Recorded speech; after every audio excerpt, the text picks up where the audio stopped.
Buenos días, estamos con Álvaro Viviano, de Por la Patria, diputado por Montevideo.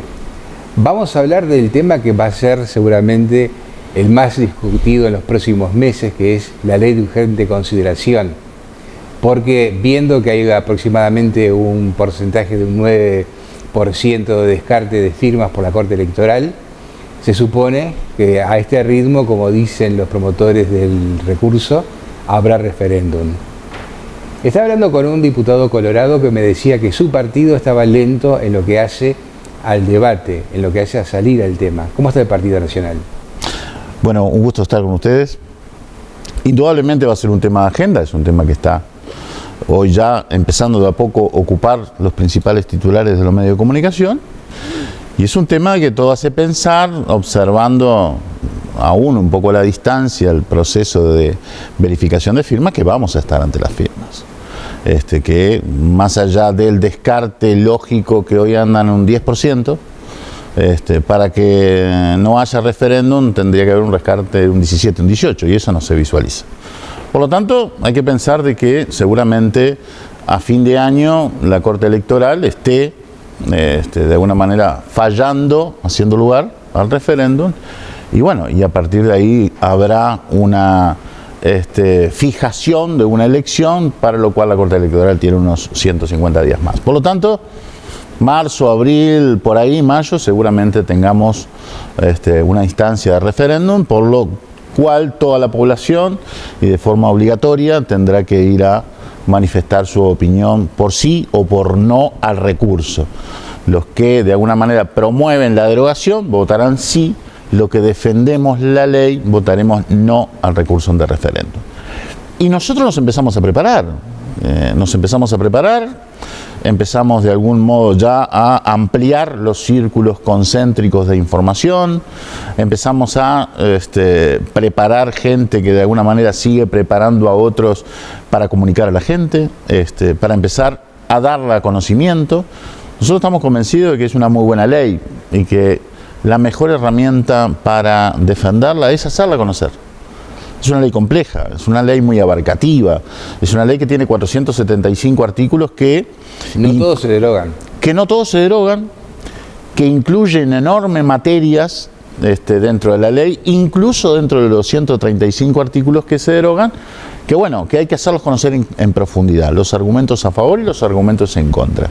Y para eso yo le diría que el Partido Nacional, bueno, está en esa etapa de organización previa, este tiempo de verificación creo que de alguna manera fija un determinado ritmo que será diferente al de febrero-marzo, donde seguramente estemos en campaña propiamente dicha, pura y dura, en un tiempo diferente al de hoy. No obstante, insisto, estamos a diferentes niveles, las diferentes agrupaciones, el propio directorio del partido, empezando a tomar cada vez con más ahínco un camino de organización, de armado de equipos y de, bueno, recorridas y reuniones a los efectos de informar, que creo que es el capital más importante hoy para defender la ley.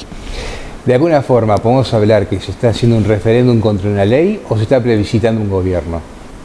Bueno, nosotros no tenemos ningún tipo de duda que esto no es contra una ley, sino que esto es un gobierno. Pero ningún tipo de duda.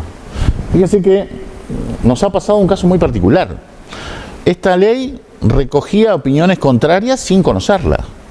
Es decir, la ley que ingresó al Parlamento en abril del 2020, antes que se conociera un artículo, se conocía, porque de hecho el gobierno en enero la colgó en sus portales, pero empezó a ser discutida y muchos dirigentes de primer nivel, incluso el intendente Canelones, se manifestó en contra de la ley y cuando lo apretaron un poco no la había leído.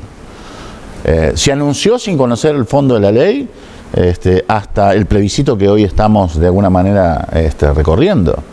Se opusieron a diferentes normas que después terminaron cambiando. Se anunció un caceroleo previo. Es decir, y la ley, en definitiva, es una muy buena ley. Fíjese que los promotores de la ley, particularmente el Frente Amplio, votó más del 50% de la ley. Que son constituyen el orden de 475 artículos, de los cuales se plebiscitan 135, pero de esos 135 también se votaron 4. O sea, hay un fenómeno muy particular en torno a ello. Las calamidades que de alguna manera se anunciaban que recaerían sobre nuestro país a partir de la aplicación de las normas que la ley trajo consigo, no ocurrieron, aquí no pasó nada, al contrario, cuando uno empieza a ir área por área a verificar de alguna manera impactos relativos o absolutos de las normas que se empezaron a aplicar, y uno ve cierta mejoría. Algunas, como siempre hemos dicho, están como en una constante complementariedad. Por ejemplo, la regla fiscal. La regla fiscal vino y se instaló en la LUC, pero la regla fiscal de alguna manera tiene perfeccionamiento en varias normas sucesivas, por ejemplo el presupuesto y la rendición de cuentas. Pero ahí se plantó un mojón de lo que de alguna forma tiene que ver con el manejo de los recursos públicos en el país y la seguridad, por ejemplo, de que hubo todo lo que tenía que haber para atender la pandemia. Y eso tiene que ver con una forma diferente de manejar los recursos públicos. En seguridad, en educación y en otros temas de impacto en general, están comprendidos en la LUC y son temas que el país tenía. Que había que empezar a discutir a fondo, con pragmatismo. Seguramente aquí estemos confrontando dos modelos y dos visiones muy distintas del país. Eso es una cosa. Pero yo creo que aquí el repudio no es a la norma, que está comprendida acá, porque el impacto tan negativo que se anunció en la sociedad en general no ocurrió. Me parece que es una forma de pararse ante el gobierno para intentar, creo yo, quebrarle una de las patas que de algún modo es esa herramienta de éxito en la gestión que está llevando adelante. La LUC tiene varios artículos, algunos de ellos, bueno, usted participó en la redacción en la Cámara de Diputados de la Ley de Urgente Consideración. ¿Modificó algún artículo tal cual vino del Poder Ejecutivo, además, si no me equivoco? Sí, muchos, sí. La LUC fue un proceso muy amplio, muy rico, muy cooperativo de discutirla. Y te digo por qué, porque primero se anunció y se colgó en el portal de Presidencia ya por enero, e ingresó recién a mediados de abril al Parlamento. Segundo que hubo en el Parlamento, yo estaba mirando y revisando, en ese proceso ya muchos aportes, muchas discusiones, pero en el proceso mismo de discusión parlamentario, que esta vez se inició en el Senado, al contrario de otras normas que generalmente inician en diputados, se despejan y pasan al Senado. Hay una regla no escrita que... Hay una regla no escrita. El lío grande se tiene primero. Ahí está, que los diputados meten la pata en el barro, después los senadores lo arreglan. Bueno, acá fue al revés, se empezó a tratar en el Senado. Bueno, se despejaron muchos temas, se entró muy adentro. Estuvimos 45 días en ambas cámaras con una tarea muy rica de aportes de toda naturaleza, del Estado, por supuesto, y del gobierno, que siguió perfeccionando algunas de las iniciativas, aportes legislativos, aporte del Frente, hubo muchos, y aporte de la sociedad civil. Yo estaba hoy mirando algunos apuntes, algunas anotaciones, y entre Cámara de Diputados y Cámara de Senadores pasaron 260 organizaciones que vinieron a plantear sus opiniones, sus diferencias o sus acuerdos, pero que conjuntamente con otros aportes, yo creo que terminaron dando un marco muy rico de una discusión muy amplia, que creo perfeccionó de buena medida, lo que te vuelvo a repetir, creo que para el país y para el gobierno es una muy buena ley. Y digo para el gobierno porque, entre otras cosas, lo que se explicita ahí son de buena medida muchos de los compromisos que en la etapa electoral se forjaron.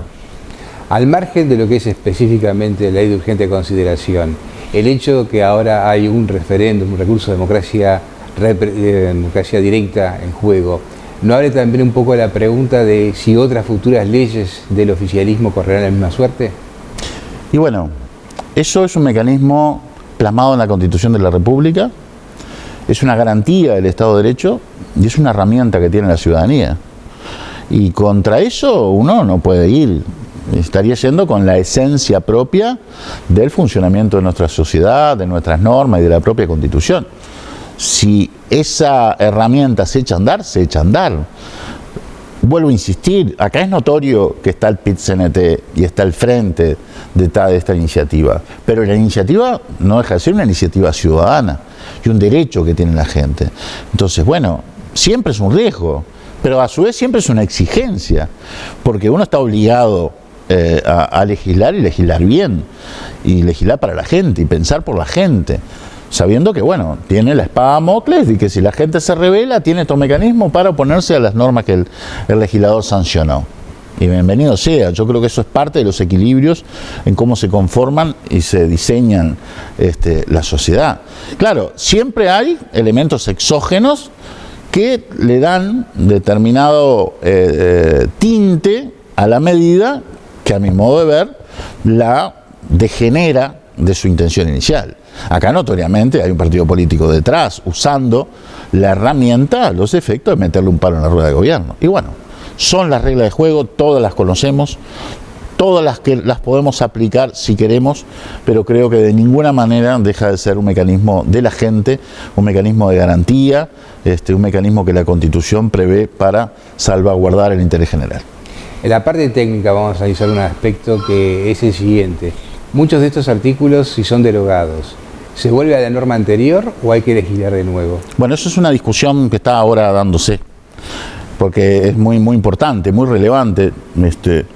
Yo no te la sabría responder a cabalidad, porque es una de las cuestiones que estamos sometiendo a varios análisis jurídicos. Primero esperemos que no ocurra. Tenemos plena confianza de que mediante los mecanismos de información y de campaña que se están disponiendo, la gente entienda, la gente comprenda la ley, entienda su significado y respalde al gobierno y a los partidos de gobierno, a la ley en definitiva y los elementos que ella contiene y regula. Pero si ocurriera la situación desgraciada para nosotros de que algunos de esos artículos son derogados, bueno, ahí hay que comprender cuáles son las materias que está regulando. Yo te cito dos ejemplos. Uno lo hablábamos antes de estar en cámaras. Aquellas situaciones comprendidas en el nuevo régimen de alquileres sin garantía, el que tú me decías. O, por ejemplo, la autoevasión. Estamos ante una situación, por ejemplo, ahora, de este preso de Concar, que fue recapturado. Bueno, a ese preso que fue recapturado, a diferencia de Moravito, hoy le sobreviene un nuevo régimen penal que prevé que para la autoevasión se sancione.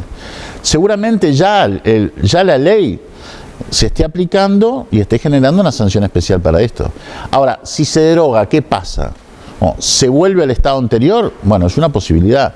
¿O habrá que de alguna manera regular que esas situaciones que fueron comprendidas en normas que fueron derogadas tengan un marco de conciliación hacia el nuevo estado que de alguna manera no lesione los derechos de las personas, que en definitiva es lo que está en juego? Bueno, eso es un tema bastante complejo de discusión jurídica, que esperemos no tener que abordar, pero si llega a ocurrir, obviamente, hay un tema de vacío jurídico, creo, importante, que los juristas van a tener que regular de alguna manera y quizás y eventualmente uno de ellos tenga que requerir algún tratamiento legislativo. Esta situación que se da con la LUC, ¿está generando un cambio también de relacionamiento dentro del Parlamento con la oposición? No, te diría que no tiene que ver con la LUC, me parece que tiene que ver en general. En general uno percibe... Recuerdo que hace poco en el Senado se le pidió la renuncia a Heber, está siendo interpelado en la Cámara de Diputados, y hace muy poco fue planteada la denuncia penal de Cardoso. Sí, por eso te digo, yo creo que no tiene que ver con la LUC es un elemento más. Creo que hay un clima de cierta hostilidad en términos de relacionamiento político, que está un poco fuera, le diría yo, de las expectativas naturales de una oposición que tiene delante un gobierno que lleva 1 año y medio que se está instalando, que tiene un gobierno que ha sufrido uno de los fenómenos mundiales más complejos desde el punto de vista sanitario, como la pandemia que se instaló, y que está intentando de alguna manera paliar una grave situación sanitaria y económica producto de la pandemia, pero también que fue heredada producto de una situación mundial que se estaba generando y un país que estaba entrando en recesión. Entonces, me parece que ahí hay cierta falta de cautela, de paciencia, de tolerancia en el sistema político en estos tiempos, que han generado cierto distanciamiento, ciertos roces, más allá de lo natural, diríamos, y más allá de lo que la gente espera. Me parece que la gente espera el sistema político de los políticos y de los representantes, más tiempo de construcción, más tiempo de equilibrio, más tiempo de apoyos mutuos y menos debate y menos pelea. Hoy están ocurriendo cosas, como tú decías, un poco fuera de lugar. El otro día, que por una situación de un preso que se fue y lo agarraron, está en la cárcel de nuevo, nos convoquen a un régimen de comisión general, a un ministro, cuando en la peor de las situaciones, en el caso Moravito, se había llamado a la comisión que corresponde, y ante la negativa nuestra, porque nos parecía exagerada la medida, nos interpelen un ministro por eso, bueno, parece que ya estamos recorriendo por caminos un poco fuera de los canales naturales, y habla, me parece, de un cierto desenfoque que tiene hoy la oposición, que creo yo tiene mucho que ver con las dificultades de un nuevo rol después de haber sido 15 años de gobierno. Bueno, te agradezco mucho entonces el tiempo, muy amable de su parte. Seguimos más adelante entonces con otras entrevistas.